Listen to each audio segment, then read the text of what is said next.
crente, e aí hoje ela está aqui. Quer dizer, alguém um dia evangelizou a sua mãe, e aí hoje você está aqui na igreja também. Então a gente sai como se fosse uma caça, né?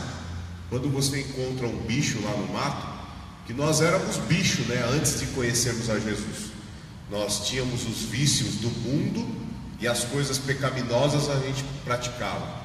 Mas um dia o Senhor, Ele nos resgatou, nos trouxe para a sua casa. E aí quando, independente de quem seja, se foi um pastor, se foi um evangelista, um missionário, trouxe você, todos nós que estamos aqui na igreja, fomos alcançados pelo Espírito Santo de Deus, que enviou alguém para nos trazer aqui.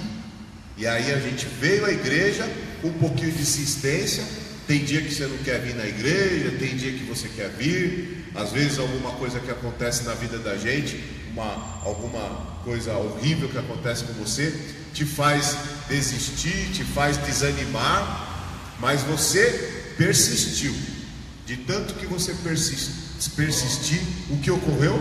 O Espírito Santo de Deus foi te limpando, foi te lapidando, e aí chegou o momento do teu batismo. Quando você sente essa vontade, né? O João falou: eu quero fazer aquilo lá que meu pai fez lá e mergulhou né? Por quê? Porque a pastora lá, a tia Coração, né, que ela fala lá, ela também, ela ensina vocês, assim como o pastor ensina os adultos aqui, a pastora, ela ensina as crianças lá. E aí vocês sentem um desejo de se batizar. Fala: ó, eu quero me batizar, né? E aí nós estamos aqui hoje devido a isso. Por que eu estou falando isso nesse começo? Porque você que vai se batizar, você tem a obrigação de também trazer pessoas para cá. Por quê? Você era triste? Vamos lá, vamos ver. O que você era antes de conhecer a Jesus? Vamos ver. O que você era, João? O que você era antes? Vamos lá. Triste. O que mais, Luizana? Você era antes de conhecer a Jesus? Triste, sem esperança, sem brilho. O que mais? Fala aí, Mateus. Angustiado. E aí quando você conhece a Jesus, Ele te limpa. E aí através dessa limpeza, o batismo nas águas, ele é o que? É uma concretização, é uma festa que ocorre mediante depois de um trabalho que foi feito antes, quando você aceitou a Jesus como Salvador da tua vida. Então eu queria ler aqui em João capítulo 3, versículo 3, que diz assim: Jesus respondeu: em verdade te digo, que quem não nascer de novo não pode ver o reino de Deus. O que Jesus estava dizendo? Que o João ou o Mateus vai ter que voltar de novo na barriga da mãe dele e vai nascer de novo? Não é isso. O que significa? Significa que nós, quando aceitamos a Jesus, quando nós vamos à igreja, nós praticávamos antes as coisas do mundo. A gente, tudo que é errado, né? Falava palavrão, xingava, né? Fazia maldade. Às vezes tem gente que bebia, tem gente que fumava. E aí, com o passar do tempo, na igreja, nós fomos nos libertando de tudo isso.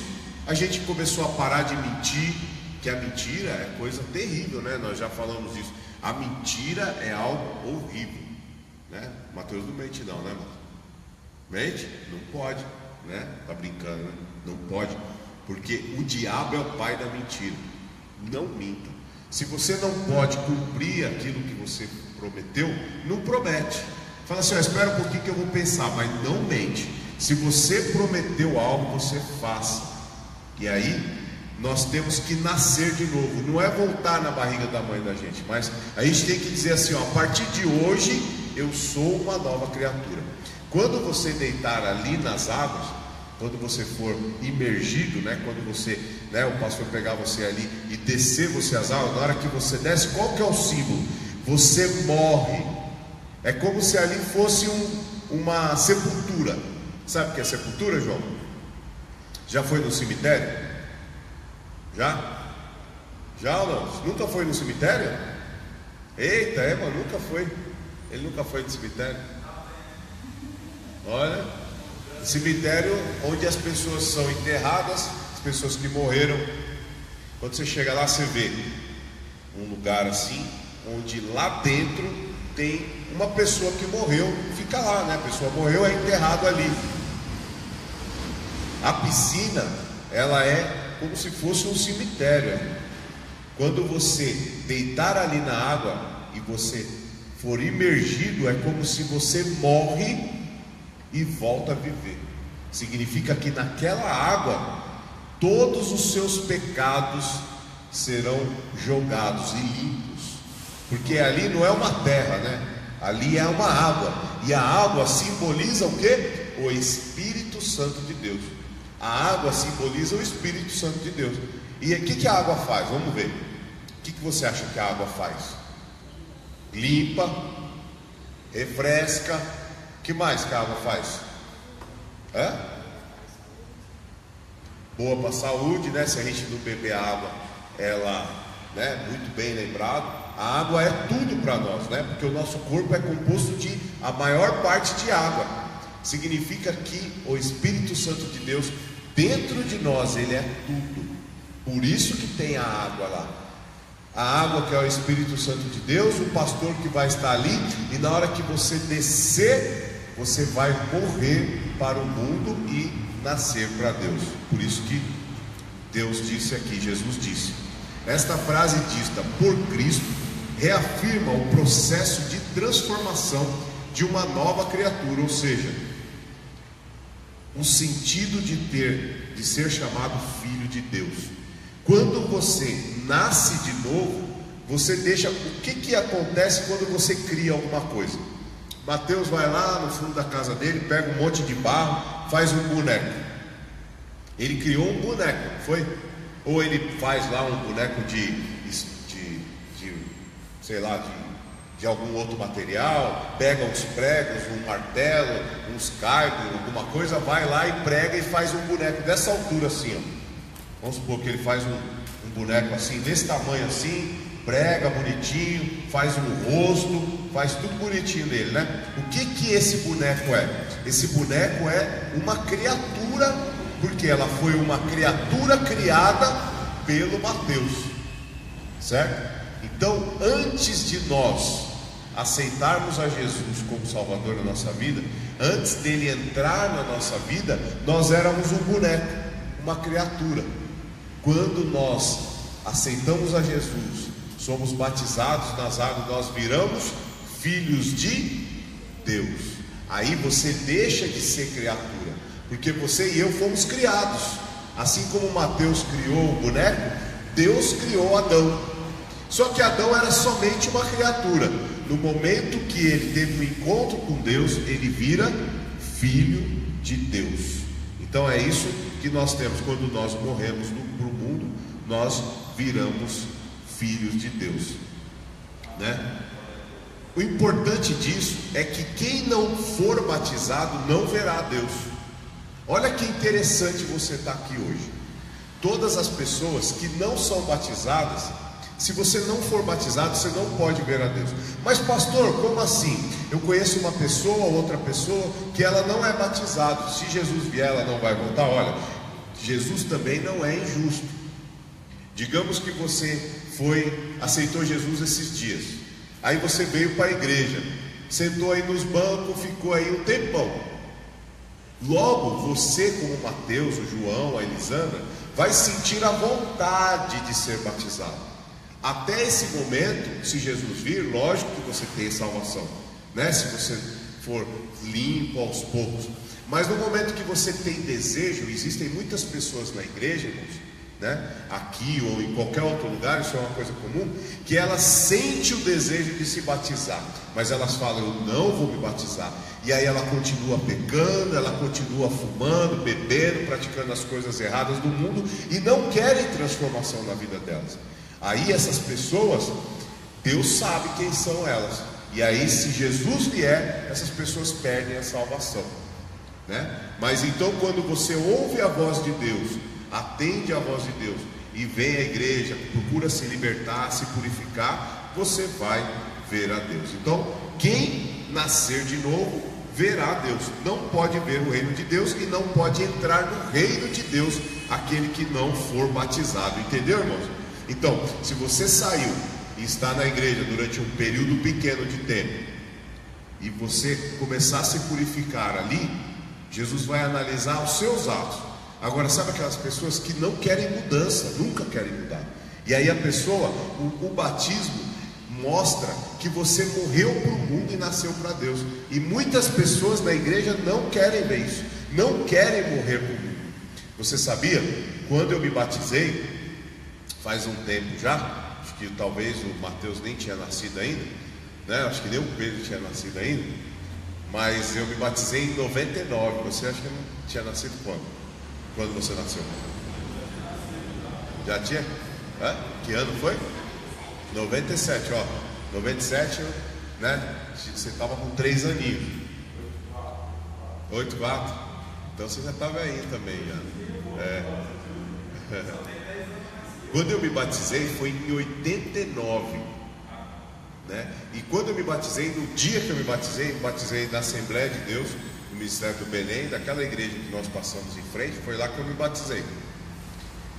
No dia, muitas pessoas foram curadas na hora que desceram as águas.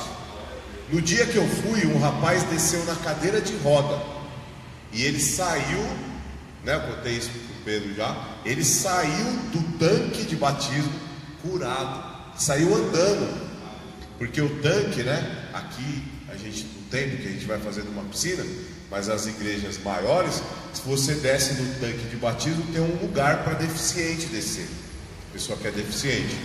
E aí esse cara desceu na cadeira de rodas para ser batizado e ele saiu andando, levando a cadeira de rodas dele. Então mostra o quê? Que o batismo, ele é de Deus. Jesus foi batizado também. Muitos milagres, pessoas são batizadas no Espírito Santo. O Pedro sentiu grandemente a presença de Deus quando foi batizado. Existe muito mistério nisso. Passa a apresentação para mim. Olha só. O batismo. E disse-lhes: ide por todo mundo e pregai o evangelho a toda criatura. Quem crer e for batizado será salvo, mas quem não crer não será condenado. Mas quem não crer será condenado. Então, todos nós que cremos no batismo e somos batizados, nós vamos receber a salvação. Pode avançar. Ponto de partida. Para que você seja batizado, é importante você reconhecer que você é pecador, né? Você reconhece que você é pecador? Você reconhece que você dá lá as suas bancadas, que você... Então, se você reconhece que você é pecador, esse é um ponto de partida. Em segundo, você vai ter uma nova vida depois de você saber que você tem pecado. E o compromisso que você assina não é com o pastor, e sim com Deus, e não com os homens. E a voz de Deus em nossa consciência. A partir de agora, tudo que você fizer, você vai pedir perdão ao Senhor o pecado, você vai se reconciliar com Ele, e aí Ele vai atender a sua voz, e atender a sua oração. E outra, saiba que o momento do batismo, ele é um compromisso com você e Deus. Nunca se esqueça disso. Se Deus o livre aconteça de seu pai se desviar, o compromisso é com você e Deus. Não importa o que aconteça na tua casa, o compromisso é teu com Deus. Ah, mas o meu pai não vai mais na igreja. Ah, minha mãe não vai mais na igreja. Mas você vai vir na igreja, entendeu? O seu compromisso é com Deus. Você que está se batizando. Porque a salvação, ela é individual. Embora os seus pais, você está lá debaixo da cobertura dos seus pais, mas a salvação, ela é para você. Então, o ponto de partida é reconhecer que você é pecador, pensar em ter uma nova vida.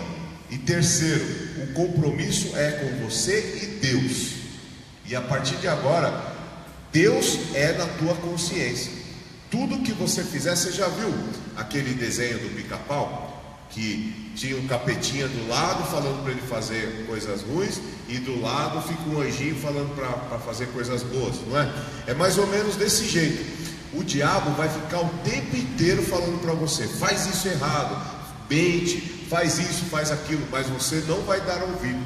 Você vai ouvir a Deus, não é o anjinho, mas ouvir a voz do Espírito Santo que está na sua consciência, e você vai fazer o que é certo. Amém? Pode passar. Vocês estão entendendo? Esse é o significado do batismo. Arrependimento. Para que você tenha sucesso em tudo que você for fazer, e o Senhor venha te perdoar, é necessário haver o arrependimento.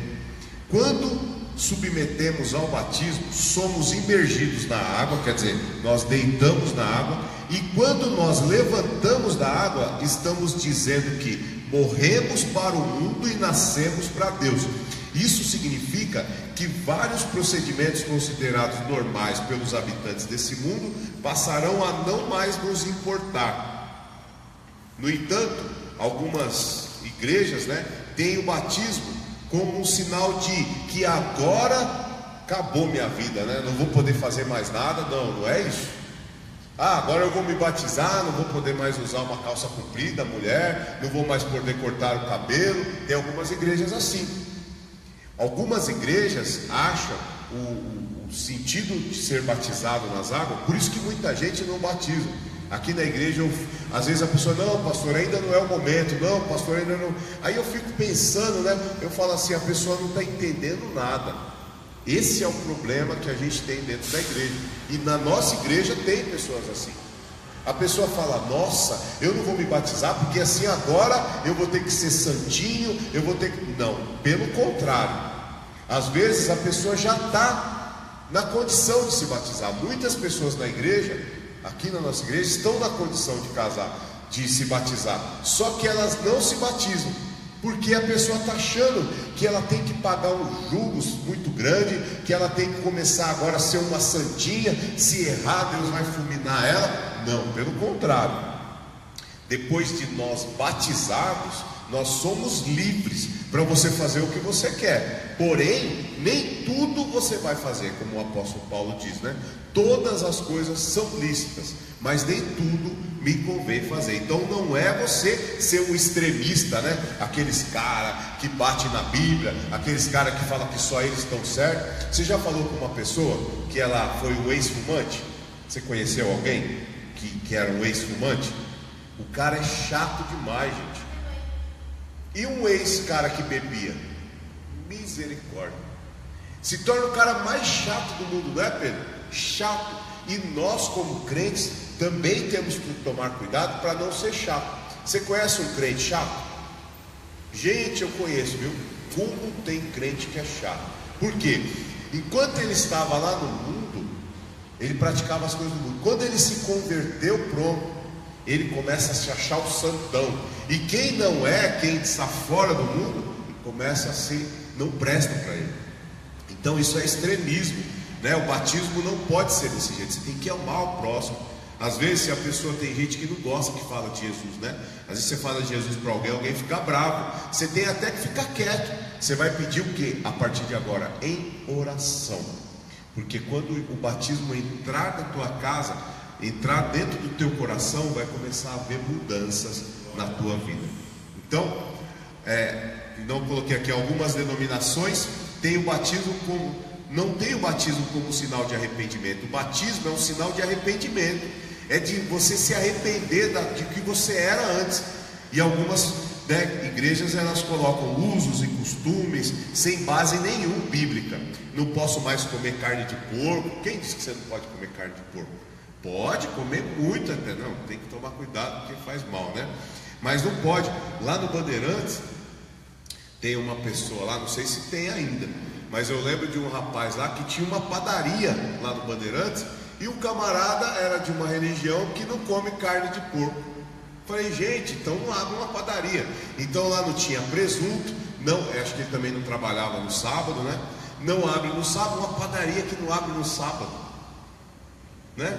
Não come carne de porco, não tem presunto, não, aqui não tem nada disso, não tem base bíblica. Você pode comer sim, né? Tudo que você quiser, porém, só o que a gente comete, irmãos, que a gente não come, por exemplo, sangue, sabe, essas coisas, chouriço, você já viu essas coisas?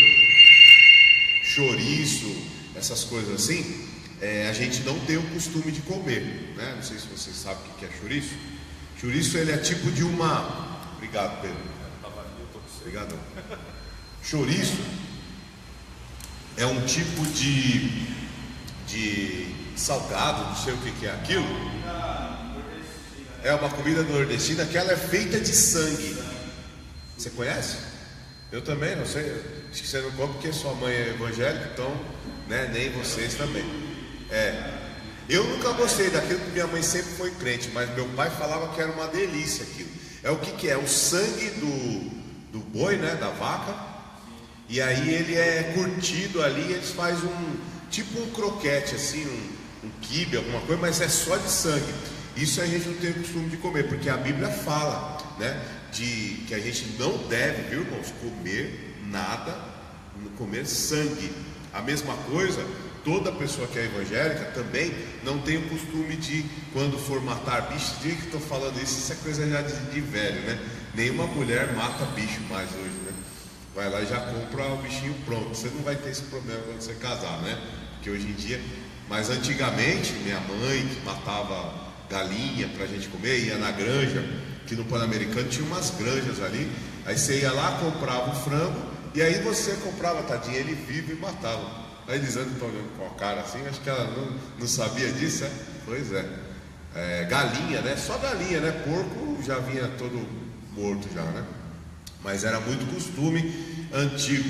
E a minha mãe, como sempre foi evangélica, a forma de matar o bicho, né, é por cortar o pescoço dele, tadinho, né? Olha o que eu estou dizendo aqui, né? Tem algumas pessoas que estroncavam, quebravam o pescoço do bichinho, né? Mas vocês não precisam ficar com medo não, assustado, porque a mãe de vocês, tenho certeza que a Carla nem a Ana não deve nunca ter feito isso aí.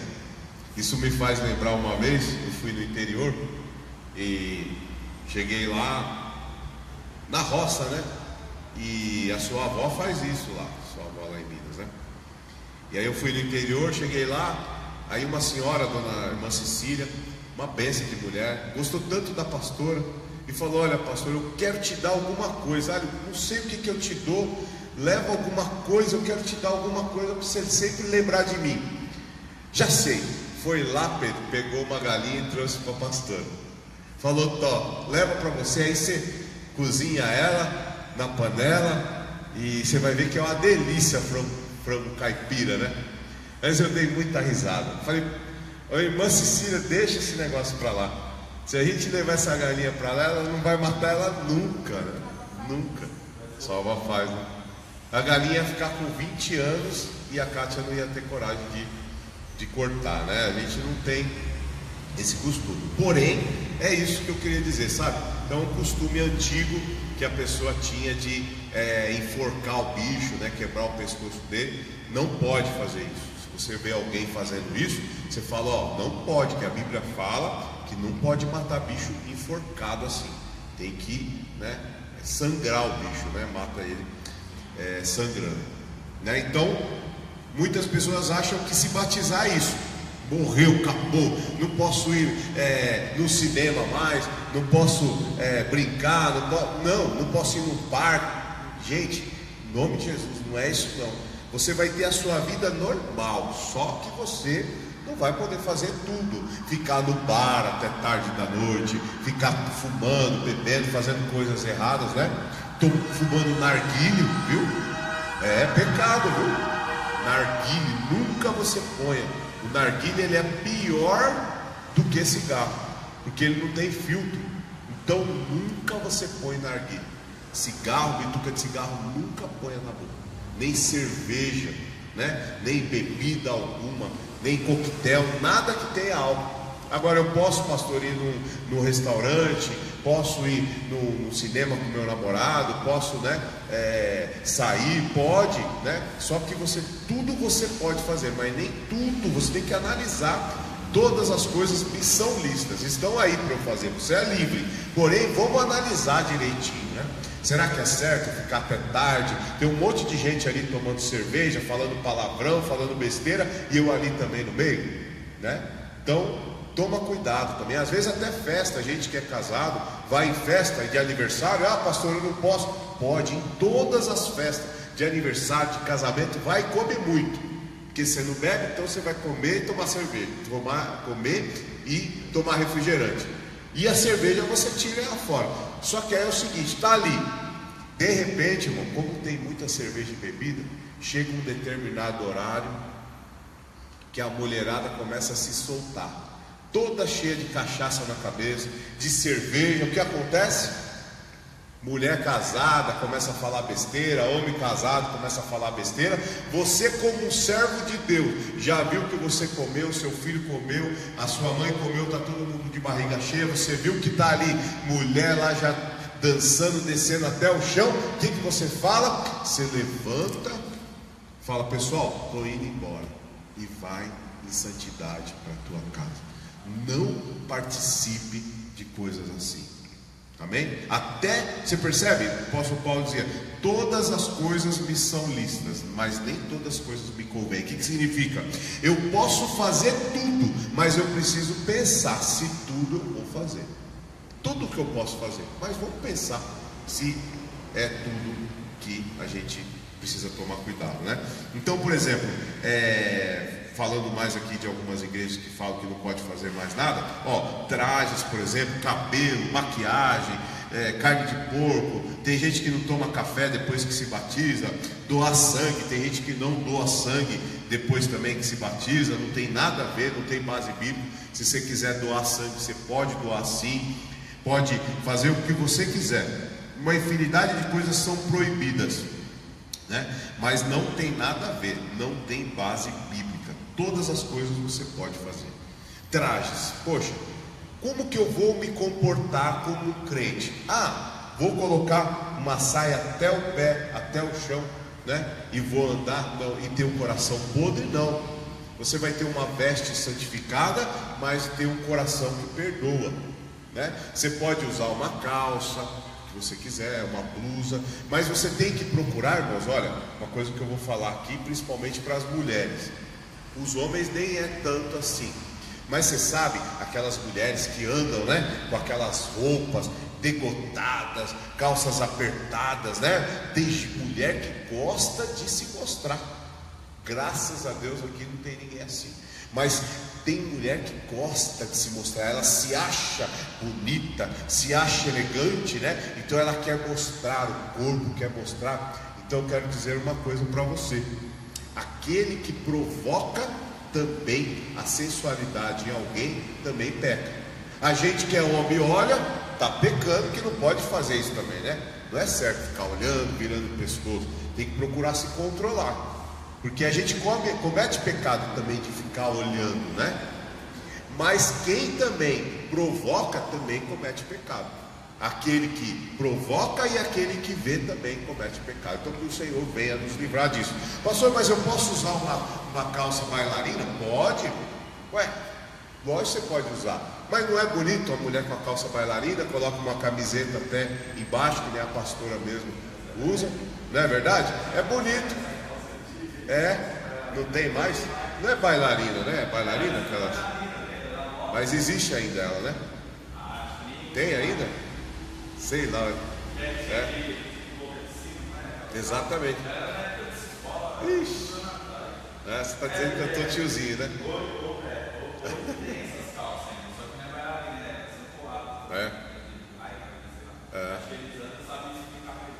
Pois é. Assim, colocar na mente da gente, sabe? Provocar, né? Então, a Igreja Batista Eclésia não vai falar para você tem que usar calça, você não pode cortar o cabelo, você não pode usar o brinco, não, irmão. Nada disso não tem nada a ver, isso nenhum tem base bíblica. Ah, pastor, mas tem uma igreja que faz. Irmão, aqui isso não existe. Porém, a gente só precisa tomar cuidado com alguns excessos, que essas coisas, né? Não é nem porque é batizado, estamos falando isso aqui, mas isso é uma coisa já de todas as pessoas deveriam ter essa consciência. Aí, que mais eu coloquei aqui?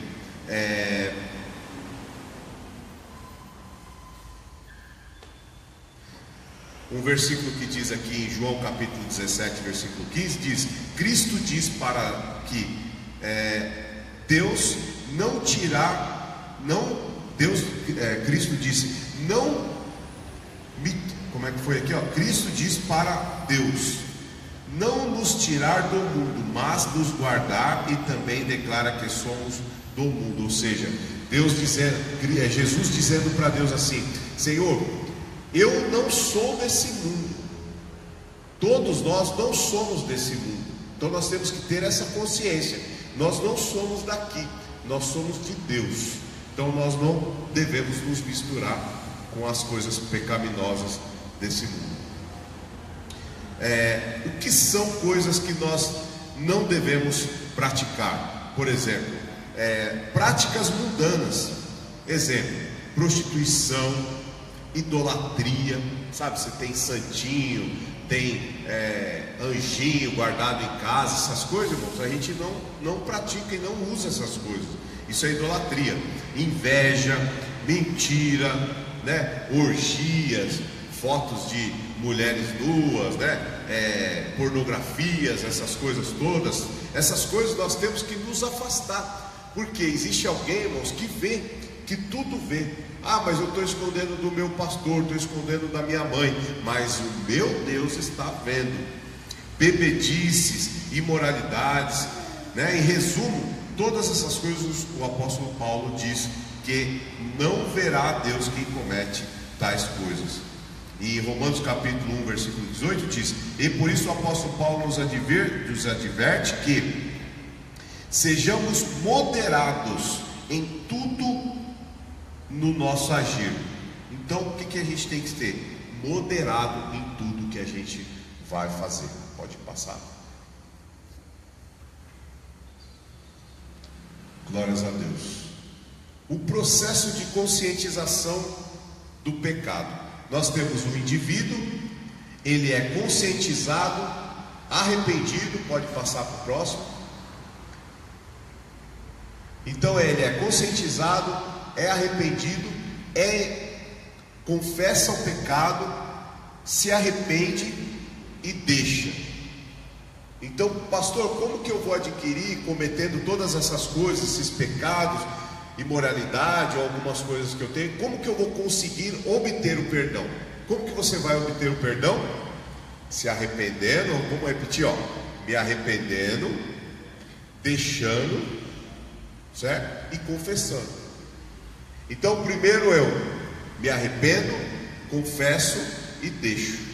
Você alcança a misericórdia. Pastor, mas eu tenho que confessar toda vez, tenho que ir lá falar com o Senhor sobre isso, isso. Não. O que você vai fazer? Você vai orar a Deus: Senhor, me perdoa do meu pecado.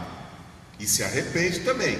E deixa também, né? Porque não adianta você pedir perdão para Deus, se arrepender e continuar pecando de novo. Então o processo de perdão, ele é se arrepender de coração, confessar a Deus.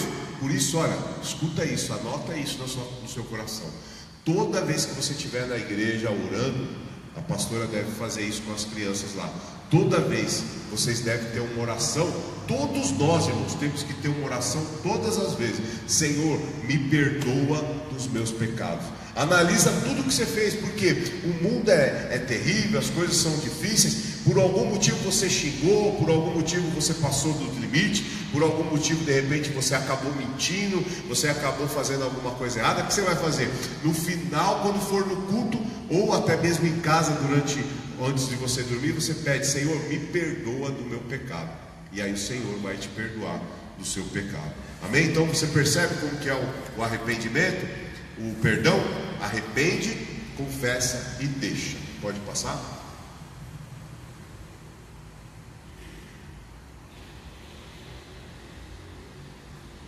depois que nós nos arrependemos, temos consciência do nosso pecado, nós estamos prontos para ser batizados.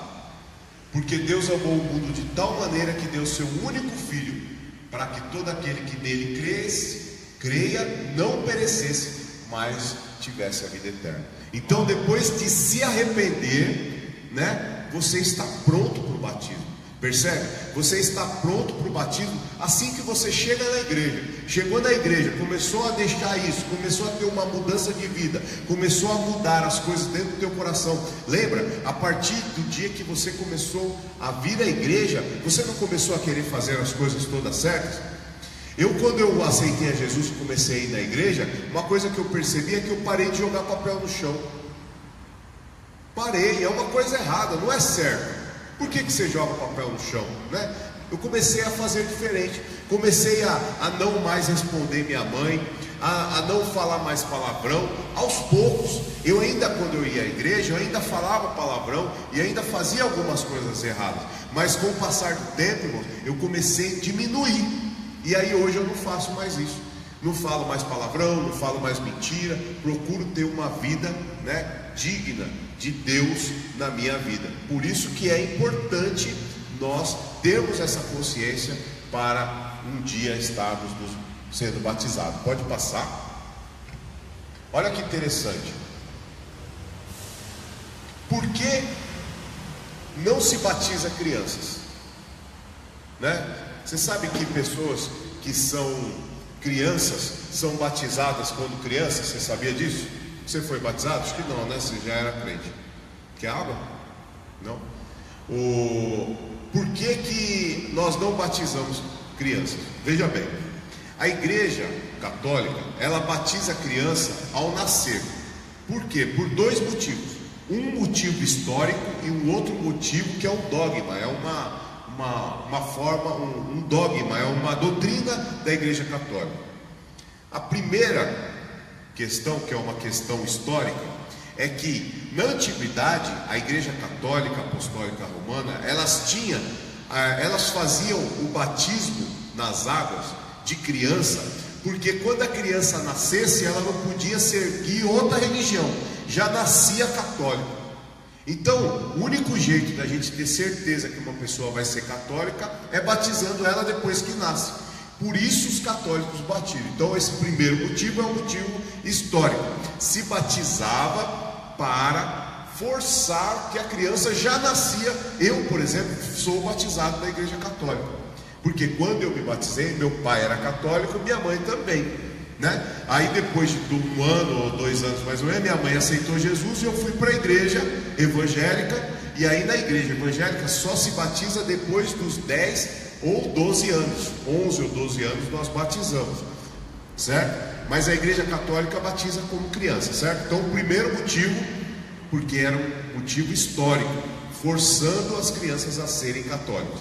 E o segundo motivo que eles diziam era para a criança não ser pagã. Era uma cultura católica que existe até hoje. Se você não for batizado na igreja católica quando nasce, você vai ficar sofrendo, demônios vão ficar te perturbando, e você vai ser um pagão e tal, Então é uma doutrina que se forçava. Nós evangélicos não temos esse costume. O que nós fazemos? Jesus, irmãos, foi batizado depois de adulto, e nós batizamos pessoas mais velhas. Por quê? Porque o Conselho Mundial de Psicologia entende que uma criança, Conselho Mundial de Psicologia entende que uma criança só consegue atingir uma idade de maturidade, ou seja, a criança só sabe o que ela quer da vida, tá dando para vocês entenderem? Com 11 ou 12 anos. Antes você não tem. Antes você não sabe o que é Deus, você não sabe direito o que você quer da vida, mas com 12 anos você já tem convicção do que é certo ou errado. Tanto é que vocês que estão aqui sabem do que eu estou falando. Vocês sabem o que é pecado, vocês sabem o que é o batismo, vocês têm consciência disso. Ok? Entenderam? Pastor, mas por que tem gente que se batiza com 9 anos? Existe caso de criança até com 7 ou 8 anos se batizarem. Tem casos sim. Gente, quando alguém chega para a gente com 10 anos ou 9 anos, pastor, eu quero me batizar, do mesmo jeito que o João falou para o Pedro, pai, eu quero fazer aquilo que você fez, eu quero me batizar. É uma vontade muito grande que sente dentro do coração, porque mostra que Cristo está reinando dentro do teu coração. Às vezes acontece com uma criança de 8 anos e ele fica desesperado querendo se batizar. Aí o pai vem, fala conosco, a gente pega e atende o desejo do coração dessa criança, ok? Mas geralmente é com 10, 11 ou 12 anos que a criança tem essa convicção, ok? Então nós temos essa visão, por isso que nós batizamos, por isso que não batizamos crianças. Por quê? Porque precisa ter plena convicção dos seus atos, tem que saber o que ela quer da vida, tem que ter consciência, vocês sabem o que é pecado, não é isso? E também a criança atingiu uma maturidade certa. E ser pagão, que nem eu falei agora, né? Que a criança que não se batiza quando é criança, vira pagão, que a Igreja Católica diz, não tem nenhum respaldo. Isso não é bíblico, isso não existe, tá bom? Então, o candidato ao batismo, ele tem que possuir convicção dos seus atos, pois assim ele poderá identificar quando ele peca ou quando não peca, apesar de sermos concebidos no pecado, ou seja, um corpo sujeito a pecar. A criança ainda não tem consciência do pecado, por isso que ela não é batizada quando criança. Pode passar? Uma coisa importante é, o batismo, ele simboliza a comunhão com Cristo e com a igreja, é o que eu vou falar agora. A Santa Ceia, vocês já viram a Santa Ceia? Domingo passado, né, foi a Santa Ceia, aquela celebração. O que é a Santa Ceia? A Ceia foi instituída por Jesus Cristo na noite que ele foi traído. Essa noite era dia de Páscoa judaico. Irmãos, olha só, o que é a Santa Ceia? O que é a Santa Ceia? Lembra de Jesus? Jesus morreu na cruz, não foi? Na noite que Jesus foi traído, quem traiu Jesus? Vocês lembram? Judas, lembra Judas? Que o pessoal no dia de Páscoa fica lá linchando Judas na rua. Judas era um dos apóstolos e ele traiu Jesus. Ele entregou Jesus. Na noite que Jesus foi traído, foi um dia de Santa Ceia. O que é a Santa Ceia? Veja bem, vocês assistiram os 10 mandamentos? Lembra? Vocês assistiram, né, os 10 mandamentos? Os 10 mandamentos é muito interessante, né, o filme, né? O povo de Israel ficou escravo no Egito durante 400 anos. Faraó escravizou os judeus durante 400 anos. E Deus usou Moisés. Lembra de Moisés? Moisés foi um jovenzinho que foi colocado nas águas e ele foi criado pela filha de Faraó. Lembra desse carinha? Moisés foi usado por Deus para tirar o povo de Israel do Egito. Está lembrando da história? Moisés foi lá no Egito e tirou o povo de Israel. Lembra das 10 pragas? Faraó não queria deixar o povo de Israel sair. Por quê? Porque eles eram escravos. Faraó usava eles, né? Então o faraó não queria deixar. Moisés foi lá e falou assim: Faraó, deixa o povo de Israel ir embora, porque senão meu Deus vai mandar 10 pragas. E mandou 10 pragas no Egito. E o coração do faraó, tão endurecido, não deixou o povo ir embora. Não deixou. Até que a 10ª praga mandou. Foi praga dos gafanhotos. Encheu o Egito de gafanhotos. E o faraó não deixou o povo ir. Transformou as águas toda do Egito de água, transformou em sangue. Não deixou ir. Mandou a praga de piolho. Mandou um monte de piolho para o Egito. Todo mundo ficou cheio de piolho. O faraó não deixou ir. Mandou uma praga com um monte de bichos. Matou bicho, foram 10 pragas. A 10ª praga, Deus disse assim, ó: eu vou mandar a última praga para você. O faraó, deixa meu povo ir. O faraó não deixou. A 10ª praga foi que Deus ia matar todos os primogênitos do Egito. Pediu para que o povo de Israel que estava lá, Deus não ia matar o povo de Israel. Matar primogênitos são as crianças mais velhas. Você é a mais velha da tua casa, não é? É isso? Você é a mais velha lá? Da sua casa? Isso. Você lá na sua casa é o Felipe, o mais velho. E você é o filho único, né? Então, o filho mais velho é chamado de primogênito, ou seja, o primeiro filho. Deus disse que todos os primeiros filhos, os primogênitos do Egito, iam morrer. E via passar, João, o anjo da morte, ia destruir todo, ia matar todas as crianças mais velhas do Egito. Para Deus livrar o povo de Israel, Deus disse assim: o meu povo, eu quero que sacrifique um cordeiro, e o sangue do cordeiro, o sangue de um animal, eles passariam na porta deles. Então, quando o anjo da morte viesse, ele ia ver o sangue do cordeiro lá, ia passar por cima daquela casa, e ia na casa que não tivesse. Mas todos os primeiros filhos iam ser mortos. E foi, o faraó não deixou o povo ir, Deus mandou essa praga. Porque faraó tinha um filho, né?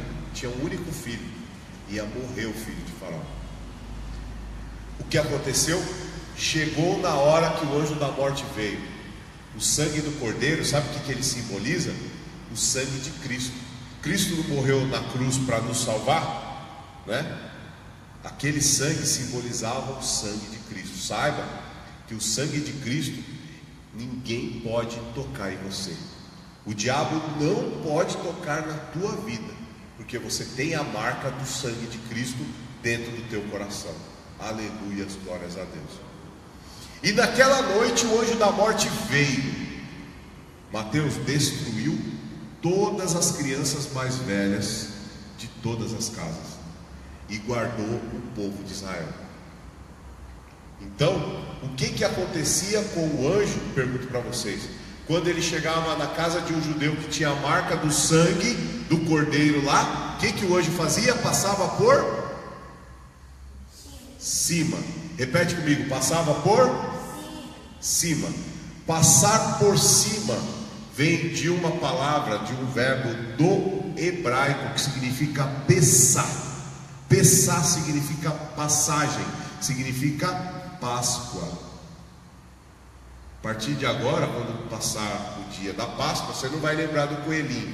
Você vai lembrar que Deus pediu para que o povo de Israel passasse o sangue lá, para que o anjo da morte passasse por cima daquela casa.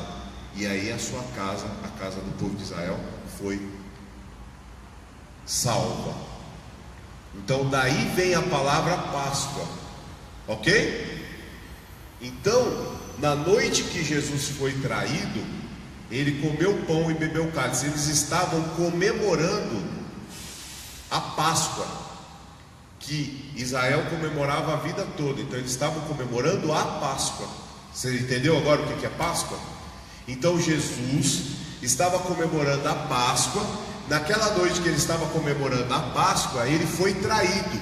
Judas o traiu, entregou Jesus naquela noite. Então Jesus, na noite que ele foi traído, olha lá, e tomando o pão, tendo graças, o partiu e lhe deu, dizendo: isto é meu corpo que é oferecido por vós. Significa que na noite que ele foi traído, ele comeu o pão e bebeu o cálice. O que ele disse naquela noite? A partir de agora, daqui a pouco eu vou morrer. Ele sabia que ele ia morrer dentro de algumas horas. Ele foi preso e foi morto. Só que naquela noite ele disse: a partir de hoje, quando vocês se juntarem para comemorar a Páscoa, lembrem da minha morte. Então Jesus, na noite que foi traído, comeu pão e bebeu cálice. Percebe por que a gente toma a Santa Ceia? A Santa Ceia é uma comunhão. Jesus estava comemorando a Páscoa. Jesus estava comemorando a vitória que o povo de Israel teve lá no Egito. Então, quando nós participamos da Santa Ceia, nós estamos comemorando a morte e a ressurreição, porque ele não morreu e acabou, ele morreu e ressuscitou. Entendeu o que é a Santa Ceia? Então a ceia foi instituída por Jesus Cristo na noite que ele foi traído. A partir daquele dia, Elisandra, todas as vezes eles se reuniam para comemorar a morte e a ressurreição de Cristo. Até aquele dia eles comemoravam a Páscoa, eles comemoravam a saída deles do povo de Israel. A partir daquele dia, a partir da morte de Jesus, nós passamos a comemorar a saída do povo de Israel do Egito, mas nós agora que estávamos escravos como lá no Egito, e agora Jesus que nos libertou, aleluias. Olha que engraçado. Você, quando estava lá no pecado, lá no mundo, você estava escravo também do pecado. O diabo não queria deixar você vir para a igreja.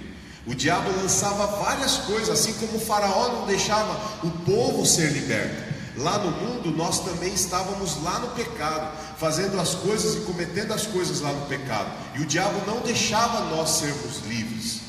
E aí, quando nós aceitamos a Jesus, nós saímos do mundo e viemos para Deus. Quer dizer, saímos da escravidão. Fala assim: eu saí da escravidão para ser livre.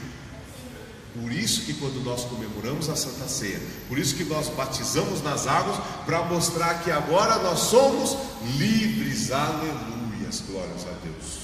Pode passar.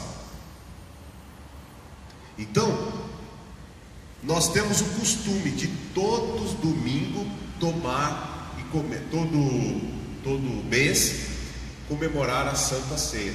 Então, queridos, olhem para mim. Sabe o que é a Santa Ceia? Mostra que você está em comunhão. Você sabe o que é comunhão? Comunhão é: eu estou de bem com Deus, eu estou de bem com a igreja. Isso é comunhão. Você chama uma pessoa que não gosta de você para ir para sua casa? Ela nem vai.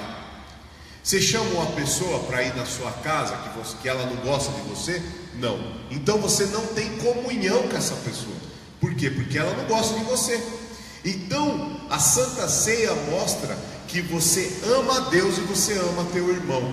Por isso, quando você participa da Santa Ceia, significa que você tem comunhão com Deus e com a igreja. Por algum motivo, você estando na igreja, de repente você cai, comete um pecado.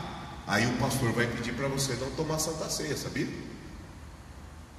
Se você cometeu um pecado, por exemplo, muito grave, você teve uma relação com um homem casado, ou se você fez uma coisa, roubou, ou se você fez alguma coisa muito grave, você não pode tomar a Santa Ceia. Por quê? Porque você está em pecado.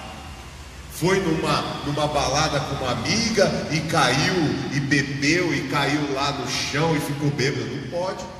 Não tem como, porque você não está com comunhão com a igreja e comunhão com Cristo. Então você vai ficar sem tomar Santa Ceia. Entendeu? É a comunhão com Deus. Nós estamos falando para você deixar de fazer nada, mas você tem que prestar atenção e tomar cuidado para que você não venha a se arrepender do seu pecado. Quem pode participar da Santa Ceia? Quem pode participar? Você pode ver que algumas pessoas não participam da Santa Ceia, né? Quem participa é pessoas que são batizadas e pessoas que estão em comunhão com a igreja, certo? E estar em comunhão em casa também, viu, irmãos? Ah, eu dei um tapa na orelha da minha mulher. Ah, eu briguei com ela. Brigar ou discutir é uma coisa normal, mas quando você acontece uma coisa muito grave dentro de casa, você também não pode tomar Santa Ceia, porque você tem que ter comunhão na tua casa, comunhão na igreja e comunhão com Cristo. E não deixe, ó, irmãos, a partir do seu batismo, não deixe de tomar Santa Ceia. Aqui na nossa igreja, a nossa ceia é primeiro domingo do mês, e se alguém não conseguir vir no primeiro domingo do mês, pode tomar na quarta-feira, sem problema. E toda vez que você ficar sem Santa Ceia, tem que avisar o pastor: pastor, olha, eu não pude ir, porque aconteceu isso, aconteceu aquilo, né? Não pode ficar sem tomar Santa Ceia. Se você ficar sem tomar Santa Ceia um mês, sem justificar, o outro mês sem justificar, irmão, o pastor vai colocar você em disciplina. Por quê? Porque você não está tomando a Santa Ceia, você não tem comunhão com a igreja nem com Cristo. Então o pastor vai te chamar e vai conversar: o que está acontecendo com você? Então a Santa Ceia é algo importante. E lembrando que nós falamos lá no começo, é uma responsabilidade sua com Deus, não é com o seu pai ou sua mãe, é uma responsabilidade sua. Ainda que a sua família nenhuma venha na igreja, mas você tem a obrigação de ter comunhão com a igreja, com Cristo, pois a salvação ela é individual. Portanto, qualquer que comer o pão ou beber o cálice do Senhor indignamente será culpado do corpo e do sangue de Cristo. Eu me lembro de uma história que uma vez eu ouvi. A Santa Ceia é algo tão importante que, se você tomar ela em pecado, você comete um pecado muito grande. E existia uma pessoa que ela tomava a Santa Ceia e pecava. Tomava a Santa Ceia e estava em pecado. Acho que a mulher tinha 2 ou 3 maridos, não sei, e tomava a Santa Ceia. Não pode. Até que um dia, Mateus, ela morreu. A senhora tomou a Santa Ceia e morreu no dia seguinte. Não sei do que foi que aconteceu. E aí ela estava sendo velada. Na hora que ela colocou, ela estava sendo velada lá na casa dela. E naquele momento que ela estava sendo velada, apareceu lá um servo do Senhor no velório, começou a orar, foi lá, estendeu as mãos na cabeça dessa mulher deitada no caixão e falou: levanta. E naquele mesmo momento a mulher no caixão se levantou. E aí aquele servo de Deus virou e disse assim: agora cospe o que você comeu. Cospe o que você comeu e joga para fora. Naquele mesmo momento ela cuspiu o suco de uva que ela tomou, que era da Santa Ceia, e um pedacinho do pão, jogou assim no chão. Aí aquele servo de Deus disse assim: agora você deita, porque o lugar para onde você vai, você não pode levar isso, porque isso é santo. E ela deitou e morreu. Foi direitinho para o inferno. A Santa Ceia é algo muito importante. Ela mostra o sacrifício de Cristo na cruz por todos nós. Então, se nós estivermos errados, conserta o teu pecado, pede perdão e deixa. Tem que pedir perdão